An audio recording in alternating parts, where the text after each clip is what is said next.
जय श्री कृष्ण भक्तों, आइए श्रवण करते हैं श्रीमद् भागवत के प्रथम स्कंद के पाठ 15 का।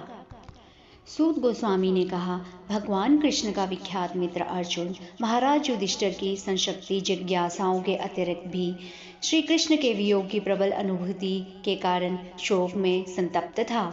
शोक से अर्जुन का मुंह तथा कमल सदृश हृदय सूख चुके थे, अतएव उसकी शारीरिक कांति चली गई थी। अब भगवान का स्मरण करने पर वह उत्तर में एक शब्द भी न बोल पाया। उसने बड़ी कठिनाई से आंखों में भरे हुए शोकाश्रुओं को रोका। वह अत्यंत दुखी था, क्योंकि भगवान कृष्ण उसकी दृष्टि से ओझल थे और वह उनके लिए अधिकाधिक स्नेह का अनुभव कर रहा था। भगवान श्री कृष्ण को तथा उनकी शुभकामनाओं, आशीषों, घनिष्ठ पारिवारिक संबंध एवं उनके रथ हाँकने का स्मरण करके अर्जुन का गला रूंध आया और वह भारी सांस लेता हुआ बोलने लगा। अर्जुन ने कहा, हे राजन, मुझे अपना घनिष्ठ मित्र मानने वाले भगवान हरि ने मुझे अकेला छोड़ दिया है। इस तरह मेरा प्रबल पराक्रम, जो देवताओं तक को चकित करने वाला था, अब मुझ में नहीं रह गया है। मैंने अभी अभी उन्हें खोया है, जिनके क्षण मात्र वियोग से सारे ब्रह्मांड प्रतिकूल तथा शून्य हो जाएंगे। जिस तरह प्राण के बिना शरीर, उनकी कृपामयी शक्ति से ही मैं उन समस्त कामोत्मत्त राजकुमारों को परास्त कर सका, जो राजा द्रुपद के महल में स्वयंवर के अवसर पर एकत्र हुए थे। अपने धनुष बाण से मैं मत्स्य लक्ष्य का भेदन कर सका और इस प्रकार द्रौपदी का पाणी ग्रहण कर सका।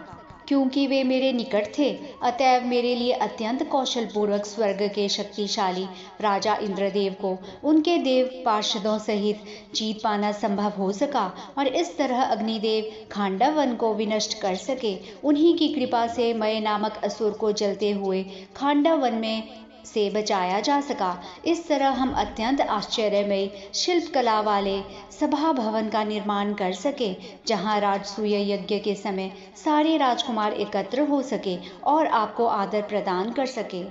10,000 हाथियों की शक्ति रखने वाले आपके छोटे भाई ने भगवान की ही कृपा से जरासंध का वध किया, जिसकी पाद पूजा अनेक राजाओं द्वारा की जाती थी। ये सारे राजा जरासंध के महाभैरव यज्ञ में बलि चढ़ाए जाने के लिए लाए गए थे, किंतु उनको छुड़ा दिया गया। बाद में उन्होंने आपका आधिपत्य स्वीकार किया। उन्होंने ही दुष्ट की पत्नियों के बाल खोल दिए, जिन्होंने आपकी महारानी द्रौपदी की उस चोटी को खोलने का दुस्साहस किया था, जो महान राजसूय यज्ञ अनुष्ठान के अवसर पर सुंदर ढंग से सजाई तथा पवित्र की गई थी। उस समय वह अपनी आंखों में आंसू भरकर भगवान कृष्ण के चरणों पर गिर पड़ी थी। हमारे वनवास के समय 10,000 शिष्यों के साथ भोजन करने वाले दुर्वासा मुनि ने हमें भयावह संकट में डालने के लिए हमारे शत्रुओं के साथ मिलकर चाल चली। उस समय उन्होंने, श्री कृष्ण ने केवल चूठन ग्रहण करके हमें बचाया था। इस तरह उनके भोजन ग्रहण करने से नदी में स्नान करती मुनि मंडली ने अनुभव किया कि वह भोजन से पूर्ण रूप से संतुष्ट हो गई और तीनों लोग भी संतुष्ट हो गए। यह उन्हीं का प्रताप था कि मैं एक युद्ध में शिवजी तथा उनकी पत्नी पर्वतराज हिमालय की कन्या को आश्चर्यचकित करने में समर्थ हुआ। इस तरह शिवजी मुझ पर प्रसन्न हुए और उन्होंने मुझे अपना निजी अस्त्र प्रदान किया। अन्य देवताओं ने भी मुझे अपने अपने अस्त्र भेंट किए और इसके अतिरिक्त मैं इसी वर्तमान शरीर से स्वर्गलोक पहुंच सका, जहां मुझे आधे ऊंचे आसन पर बैठने दिया गया। जब मैं स्वर्गलोक में अतिथि के रूप में कुछ दिन रुका रहा, तो इंद्रदेव समेत स्वर्ग के समस्त देवताओं ने निवात कवच नामक असुर को मारने के लिए गांडीव धनुष धारण करने वाली मेरी भुजाओं का आश्रय लिया था। हे आजमीर के वंशज राजा, इस समय मैं पूर्ण पुरुषोत्तम भगवान से विहीन हो गया हूँ, जिनके प्रभाव से मैं इतना शक्तिशाली था। कौरवों की सैन्य शक्ति उस समुद्र की तरह थी, जिसमें अनेक अजेय प्राणी रहते थे। फलतः वह दुर्लभ्य थी, किंतु उनकी मित्रता के कारण मैं रथ पर आरूढ़ होकर उसे पार कर सका। यह उन्हीं की कृपा थी कि मैं गौवों को वापस ला सका और बलपूर्वक राजाओं के तमाम मुकुट एकत्र कर सका, जो समस्त तेज के स्तोत्र रत्नों से जड़ित थे। एकमात्र वे ही थे जिन्होंने सबों की आयु छीन ली थी और जिन्होंने युद्ध भूमि में भीष्म, कर्ण, द्रोण, शल्य इत्यादि कौरवों द्वारा निर्मित सैन्य व्यूह की कल्पना तथा उत्साह को हर लिया था। उन सब की योजना अत्यंत पटु थी और आवश्यकता से अधिक थी, लेकिन उन्होंने आगे बढ़कर यह सब कर दिखाया।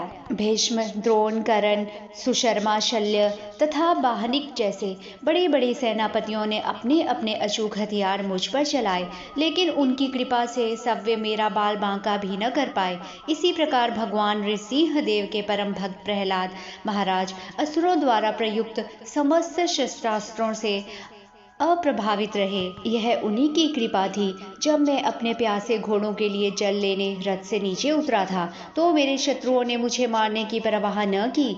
यह तो अपने प्रभु के प्रति मेरा असम्मान ही था कि मैंने उन्हें अपना सारथी बनाने का दुस्साहस किया, क्योंकि मोक्ष प्राप्त करने के लिए श्रेष्ठ पुरुष उनकी पूजा तथा सेवा करते हैं। हे राजन, उनके परिहास तथा उनकी मुक्त बातें अत्यंत सुहावनी तथा सौंदर्य से अलंकृत होती थी।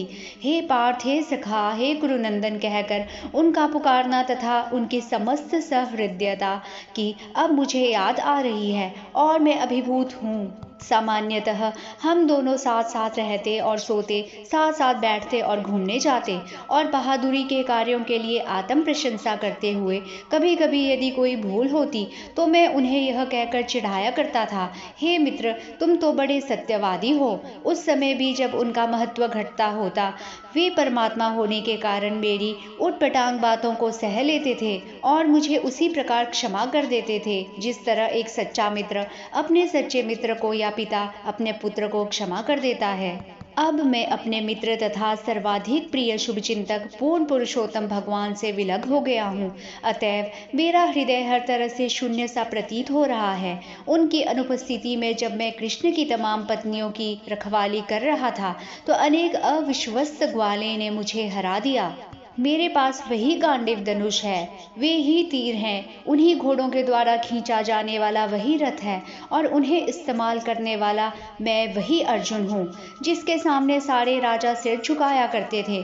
किंतु भगवान कृष्ण की अनुपस्थिति में वे सब एक ही क्षण में शून्य हो गए हैं। यह वैसा ही है जैसे राख में घी की आहुति डालना, जादू की छड़ी से धन एकत्र करना या बंजर भूमि में बीज बोना। क्योंकि आपने द्वारका नगरी के हमारे मित्रों तथा संबंधियों के विषय में पूछा है, अतएव मैं आपको सूचित कर रहा हूँ कि वे सब ब्राह्मणों द्वारा शापित होकर सड़े हुए चावलों से बनी शराब पीकर उन्मत्त हो उठे और एक दूसरे को न पहचानने के कारण लाठियां लेकर परस्पर लड़ने लगे। अब केवल 4-5 को छोड़कर शेष सभी मर चुके हैं। वास्तव में यह सब भगवान की इच्छा के फलस्वरूप है कि कभी कभी लोग एक दूसरे को मार डालते हैं और कभी एक दूसरे की रक्षा करते हैं। भगवत गीता में इसकी पुष्टि की गई है कि भगवान के निर्देशन में ही प्रकृति का नियम संपन्न होता है। अतएव जब भी विश्व में शांति रहती है तो इसे भगवान की सदिच्छा समझा जाता है, और जब विश्व में उत्पात मचता है तब भी भगवान की परम इच्छा रहती है। भगवान की इच्छा के बिना एक पत्ती भी नहीं हिलती। अतएव जब जब भगवान द्वारा स्थापित नियमों का उल्लंघन होता है, तब तब मनुष्यों तथा राष्ट्रों के बीच युद्ध होता है। अतएव शांति का निश्चित मार्ग यही है कि भगवान के द्वारा स्थापित नियमों का पालन किया जाए। स्थापित नियम यह है कि हम जो भी करें, जो भी खाएं, जो भी यज्ञ करें या जो भी दान दें, वह भगवान की पूर्ण तुष्टि में निमित्त किया जाए। भगवान की इच्छा के विरुद्ध न तो कुछ किया जाए, न खाया जाए, न यज्ञ किया जाए और न दान दिया जाए। हमें विवेक से उन कार्यों में जिनसे भगवान प्रसन्न होते हैं तथा वे कार्य जिनसे भगवान रुष्ट होते हैं अंतर करना सीखना चाहिए। इसी तरह किसी कर्म का निर्णय भगवान की प्रसन्नता अथवा अप्रसन्नता से किया जाता है। इसमें व्यक्तिक स्वेच्छाचारिताओं के लिए कोई स्थान नहीं रहता। हमें सदैव भगवान की इच्छा के अनुसार चलना चाहिए। अर्जुन ने कहा, हे राजन, जिस तरह समुद्र में बड़े तथा बलशाली जलचर छोटे मोटे तथा निर्बल जलचरों को निगल जाते हैं, उसी तरह पूर्ण पुरुषोत्तम भगवान ने भी धरती का भार हल्का करने के लिए निर्बल यदु को मारने के लिए बलशाली यदु को और छोटे यदु को मारने के लिए बड़े यदु को भिड़ा दिया है। अब मैं भगवान गोविंद द्वारा मुझे दिए गए उपदेशों की ओर आकृष्ट हूँ, क्योंकि वे देश काल की समस्त परिस्थितियों में हृदय की जलन को शांत करने वाले आदेशों से परिपूर्ण बनाए गए हैं। यहाँ पर अर्जुन का संकेत भगवत गीता के उपदेश की ओर है, जिसे भगवान ने कुरुक्षेत्र में युद्ध स्थल पर प्रदान किया था। भगवान के द्वारा दिए गए भगवत गीता के उपदेश न केवल अर्जुन के लाभ के लिए थे, अपितु समस्त देशों तथा समस्त काल के लिए है। पूर्ण पुरुषोत्तम भगवान द्वारा कही गई भगवत गीता समस्त वैदिक वाङ्मय का सार है। जिन लोगों के पास उपनिषद, पुराण तथा वेदांत सूत्र सरीखे विशाल वैदिक ग्रंथों को पढ़ने के लिए समय नहीं है, उनके लिए स्वयं भगवान ने यह ग्रंथ सुंदर ढंग से प्रस्तुत किया है। यह ग्रंथ महान पौराणिक महाकाव्य महाभारत के अंतर्गत आता है, जिसे विशेष रूप से कम बुद्धिमान श्रेणी के लोग के लिए यथा स्त्रियों, श्रमिकों तथा ब्राह्मण, क्षत्रिय और उच्च वर्गीय वैश्यों की अयोग्य संतानों के लिए तैयार किया गया था। अर्जुन के मन में कुरुक्षेत्र में युद्ध स्थल में जो समस्या उठी थी, वह भगवत गीता की शिक्षाओं से हल हो गई थी। अब जबकि भगवान पृथ्वी के लोगों की दृष्टि से ओझल हो चुके थे और अर्जुन अपने पराक्रम तथा प्राधान्य को खोने जा रहा था, तो उसने पुनः भगवत गीता की महान शिक्षाओं का स्मरण करना चाहा, क्योंकि वह लोगों को शिक्षा देना चाह रहा था कि न केवल समस्त प्रकार के मानसिक कलेशों में सांत्वना दिलाने के लिए, अपितु संकट उपस्थित होने पर बड़ी बड़ी कठिनाइयों से निकलने के लिए भगवत गीता से निराकरण किया जा सकता है। कृपा सिंधु भगवान अपने पीछे भगवत गीता की महान शिक्षाएं इसलिए छोड़ते गए, जिससे मनुष्य भगवान के भौतिक दृष्टि से अदृश्य होने पर भी उनकी शिक्षाओं को ग्रहण कर सके। सूत गोस्वामी ने कहा, इस प्रकार भगवान के उपदेश जो अत्यधिक घनिष्ठ मित्रता में प्रदान किए गए थे, उसके विषय में सोचने में तथा उनके चरण कमलों का चिंतन करने में तल्लीन अर्जुन का मन शांत और समस्त भौतिक कल्मश से रहित हो गया। अर्जुन द्वारा भगवान श्री कृष्ण के चरण कमलों का निरंतर स्मरण किए जाने से उसकी भक्ति तेजी से बढ़ गई, जिसके फलस्वरूप उसके विचारों का सारा मैल लीलाओं तथा कार्यकलापों के कारण तथा उनकी अनुपस्थिति में ऐसा लगा कि अर्जुन भगवान द्वारा दिए गए उपदेशों को भूल गया हो। लेकिन वास्तव में बात ऐसी नहीं थी और वह पुनः अपनी इंद्रियों का स्वामी बन गया। भगवान श्री कृष्ण के स्वधाम गमन को सुनकर तथा यदुवंश के पृथ्वी के अस्तित्व का अंत समझकर महाराज युधिष्ठिर ने भगवत धाम जाने का निश्चय किया। अर्जुन द्वारा यदुवंश के नाश तथा भगवान कृष्ण के अंतर्धान हो जाने की बात सुनकर कुंती ने पूर्ण मनोयोग से दिव्य भगवान की भक्ति में अपने को लगा दिया और इस तरह संसार के आवागमन से मोक्ष प्राप्त किया। सर्वोपरि अजन्मा भगवान श्री कृष्ण ने यदुवंश के सदस्यों को अपना अपना शरीर त्याग करवा दिया और इस तरह उन्होंने पृथ्वी के भार को उतारा। यह कार्य कांटे की कांटे से निकलने जैसा था, यद्यपि नियंता के लिए दोनों एक से हैं।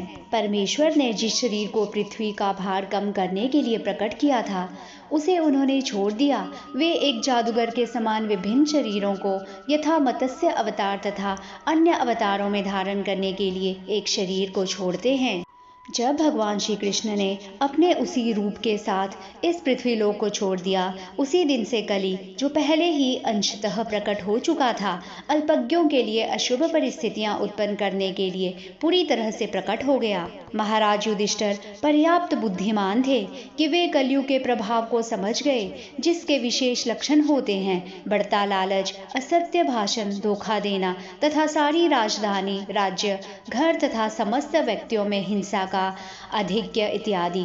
अतएव उन्होंने घर छोड़ने की तैयारी की और तद अनुकूल वस्त्र धारण कर लिए। तत्पश्चात उन्होंने हस्तिनापुर की राजधानी में उन्होंने अपने पौत्र को सिंहासन रूढ़ किया, जो समुद्र से घिरी सारी भूमि के स्वामी तथा सम्राट के रूप में प्रशिक्षित था और उन्हीं के समान सुयोग्य था। तब उन्होंने अनिरुद्ध भगवान श्री कृष्ण के पुत्र व्रज को मथुरा में शूरसेन का राजा बना दिया। तत्पश्चात महाराज युधिष्ठिर ने प्राजापत्य यज्ञ किया और गृहस्थ जीवन त्यागने के लिए अपने भीतर अग्नि प्रतिष्ठित की। महाराज युधिष्ठिर ने अपने सारे वस्त्र, कमर पेटी तथा राजसी आभूषण तुरंत त्याग दिए और वे पूर्ण रूप से उदासीन तथा प्रत्येक वस्तु से विरक्त हो गए। तब उन्होंने अपनी सारी इंद्रियों को मन में, मन को जीवन में, जीवन को प्राण में, अपने पूर्ण अस्तित्व को 5 तत्वों के शरीर में तथा अपने शरीर को मृत्यु में समाहित कर दिया। तत्पश्चात शुद्ध आत्मा के रूप में वे देहात्म बुद्धि से मुक्त हो गए।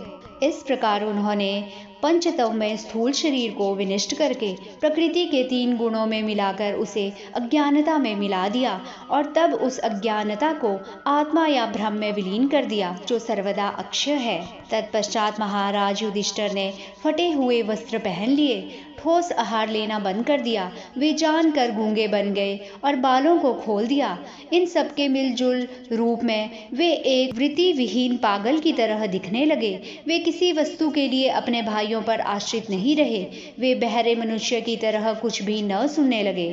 तब उन्होंने उत्तर दिशा की ओर अपने पूर्वजों तथा महापुरुषों द्वारा स्वीकृत पथ पर चलते हुए प्रस्थान किया, जिससे वे परमेश्वर के विचार में पूर्ण रूप से लग सके। वे जहाँ कहीं भी गए इसी तरह रहे। महाराज युधिष्ठिर के छोटे भाइयों ने देखा कि कलयुग का पहले से ही संसार भर में पदार्पण हो चुका है और राज्य के नागरिक पहले से ही अधर्म द्वारा प्रभावित हैं। अतएव उन्होंने अपने बड़े भाई के चरण चिन्हों का अनुगमन करने का निश्चय किया। उन्होंने धर्म के सारे नियम संपन्न कर लिए थे। अतएव उनका यह निश्चय ठीक ही था कि भगवान श्री कृष्ण के चरण कमल ही सबों के चरम लक्ष्य हैं। अतएव उन्होंने बिना व्यवधान के उनके चरणों का ध्यान किया।